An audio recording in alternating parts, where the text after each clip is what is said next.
Hello everyone, good morning. So ayan, so today tuturo ko po sa inyo kung paano magluto ng pansit pato na sikat para sa lutong Bicolano. So ito ay sikat para sa pang-almusal at pang-merienda na rin.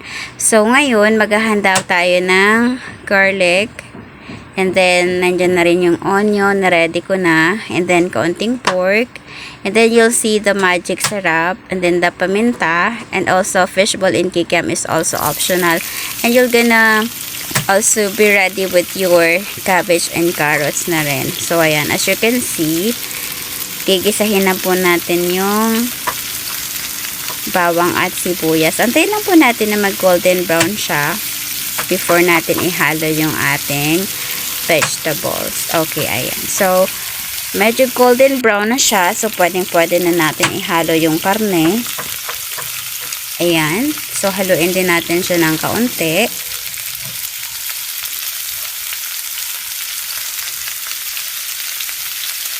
Ayan. So, antayin lang din natin na mag-oil yung karne. Ayan. Kasi nagmamantika naman talaga yung karne kapag ginasa nyo.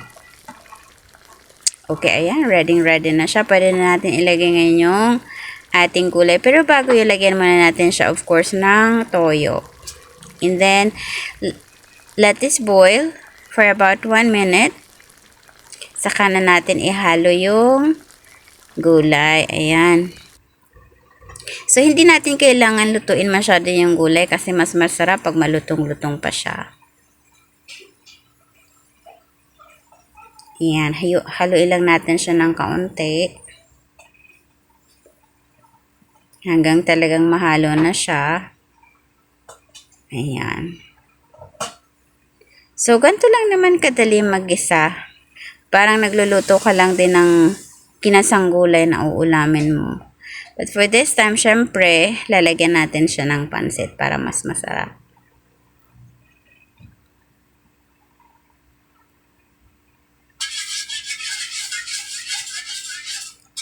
Okay, ayan. Pwede na siya. Mamaya isa-set aside natin. Pero ngayon, nilagay ko muna yung fishbowl and then yung kikiam. Tapos haluin lang din natin ng konti. Tapos later, pwede na natin siyang ilagay sa isang lalagyan.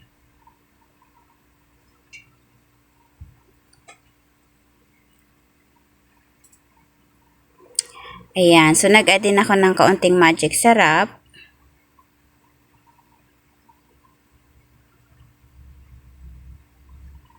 Tapos, nag-add na rin ako ng paminta. Wow! Tapos, ayan. So, after 2 minutes, 3 minutes, pwede na natin siyang haluin. Ayan. Tapos, pwede na natin lutuin yung ating pansit. So, dito naman sa pansit, hindi na ako nag-isa ulit ng panibagong bawang at sibuyas. Ang ginawa ko, naglagay na lang ako ng mainit na tubig sa pan, and then nilagay ko na yung pansit pato. And then right after, kapag luto na yung pansit, ilalagay na natin yung ginisa natin kaninang gulay at yung pork at yung fishbowl in kikiam and whatnot. Okay, ayan. So, hahaluin natin siya.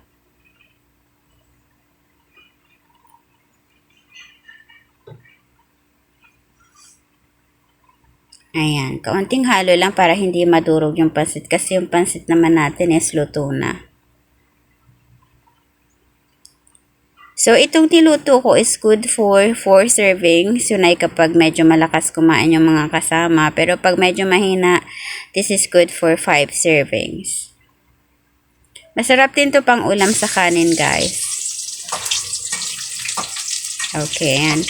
So, hanggang dito na lang. Ganun lang naman kasimple magluto ng pansit pato. So, ayan. Let's go na. Pwede na tayong kumain. Hanggang dito na lang. Sa susunod ulit.